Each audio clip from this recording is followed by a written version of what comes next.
Ang pangalawa, tinatawag din natin ito na Holy Spirit Mass. Okay? Ang misa ng banal na Espiritu. Sabihin nyo nga, banal na Espiritu. Ngayon, Father, ano pong kaugnayan ng Holy Spirit Mass po para po sa pag-aaral natin? Okay, anong kaugnayan ng Diyos sa ating pag-aaral? Well, makikita natin yung kaugnayan niya pag pinag-usapan natin yung paghubog sa pagpapakatao. Ang gusto natin, holistic, holistic formation. Okay, pag sinabi natin holistic formation, hindi lamang ang goal natin sa buhay, matutong bumasa, sumulat, magbilang, o magkwenta.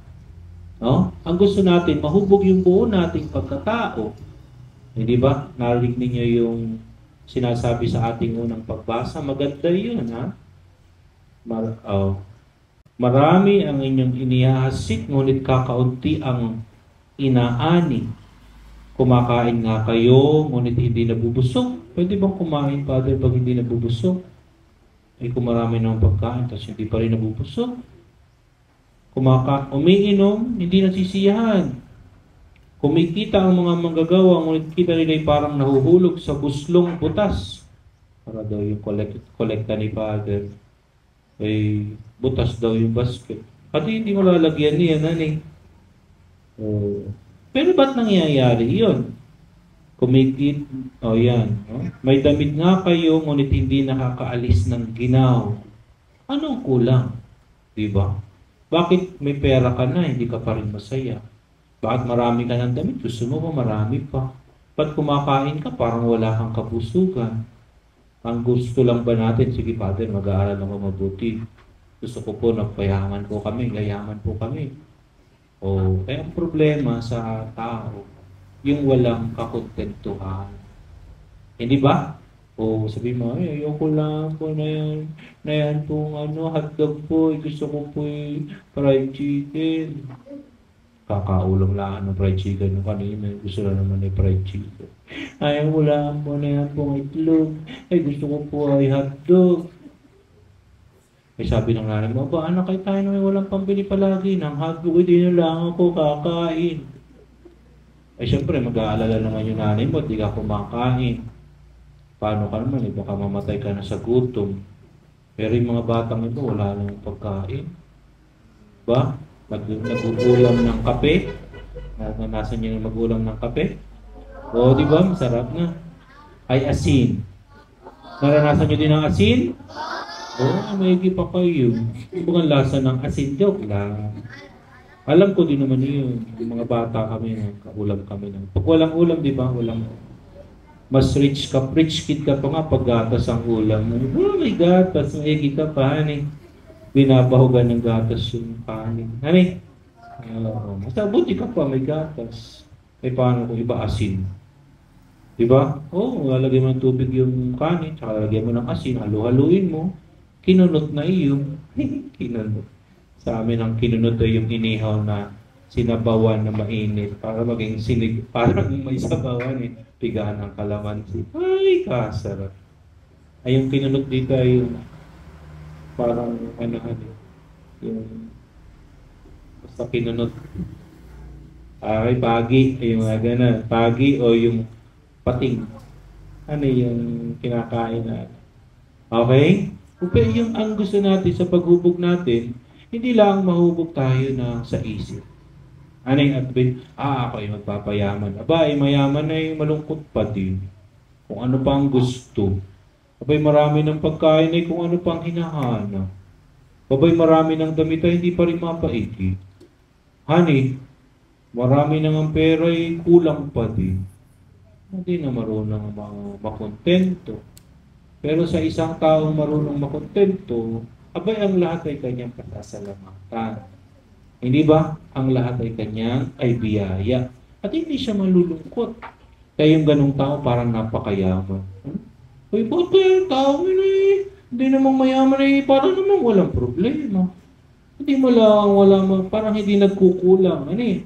Masaya, palaging positibo. Pwede pala yun. Pwede. Pag makita mo, pasasalamatan ng Diyos palagi. sa iyong buhay, abay talagang sabi mo ay sapat lang lahat. Walang dapat na ikalungkot. Makikita mo ng bawat butil, ang bawat maliliit na biyaya ay galing sa Diyos. So yun ang nais natin sa pag-aaral. Bagamat sabi natin, sige, itong pag-aaral natin ay ating daan upang umigi o maging maalwa na pamumuhay. Tama yun. Diba? Pero kapag nilagyan pa natin ng paghubog sa pagpapakatao ng mga bagay na tungkol sa Diyos, ay mas lalawak ang pagtingin.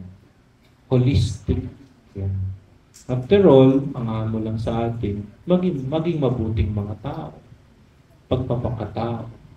Diba? Kasi kung ang batayan natin ng success ay yung batayan ng marami ng pera, maganda na ang bahay, magagara ang mga damit, sabihin mo, hindi naman lahat nagkakaganon. Hindi naman lahat ng mag-aaral ay magtatagumpay. Kung ngayon ang tagumpay ng yung measurement natin ng tagumpay, hindi ba? At pag ganun ang batayan natin ng tagumpay, mamaliitin natin yung, yun naman, hindi naman nakapagpatayo ng magandang bahay. Yun naman yung walang sasakyan, parang ganun ang measurement natin. Hindi ganun. Di ba? Ang gusto lamang natin talaga, ma-realize natin yung, maunawaan natin yung ating pagkatao. Maging mabuting mga tao. Hindi ba? Ngayon, kung sa kabila, sa dako pa doon, maaalwan, gagaan, magiging maayos tayo. Salamat sa Diyos. Hindi ba? Hindi sabihin na, pagre-reunion ako hindi sasama sa reunion. Bakit? Nakakahiya kami. Ako hindi naging matagumpay. Ako'y walang sasakyan. Ako'y walang ganito. Ako'y hindi magandang bahay. O sabihin na gano'n. Kasi ang batayan natin ng tagumpay ay yung mga gano'n. Pero kung ang batayan natin ng tagumpay ay yung pagkatao, yung kalooban, yung pagkapakatao, pagiging mabuti, wala tayong dapat ikahiya. Di ba? Kasi ikaw'y mabuting tao. Ikaw ay marunong makipagkapwa. Ikaw ay marunong makontento. Parang ikaw ang pinakamayaman na tao. Ikaw ang pinakamasaya sa lahat. Okay? Kaya hinahaluan natin. Kasi sa school, ginagawa din yun. Okay? Ginagawa din natin paghubog sa pagkapakatao. Hindi lang tayo masyadong conscious.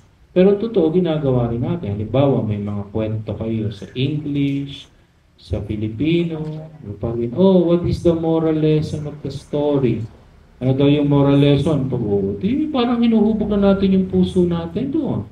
Kasi tumitingin tayo ng lampas doon sa physical. Iba maliban sa mga science, na exact physics, chemistry, di ba? O di kaya sa mathematics, algebra, exact yun. Parang hindi natin pwede tanongin, ano moral lesson sa math? Dapat po marunong po sa multiplication table. Kasi po babagsak pag hindi po marunong mag-times.